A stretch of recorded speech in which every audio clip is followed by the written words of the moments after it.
hi pu chairman in bu dana hi achima hi pilali in ania ama po in chung hi ajau ani mai hey boinin jinga hi ro asura khli hi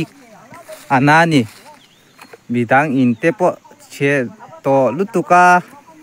hey pu be cheita ber hi achim klat ani bu dana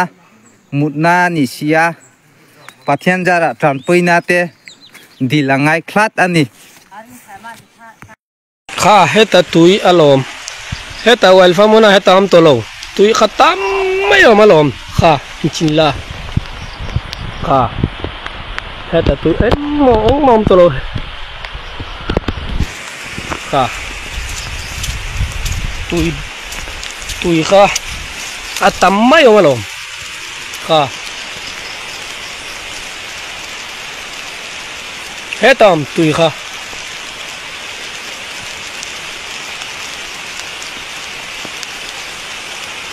tui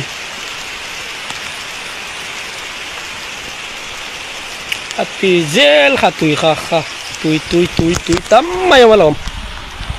kha heta wal fam buna heta eng mam tolo kha heta wal fam eng mam lo heta malom eng mam lo tui kha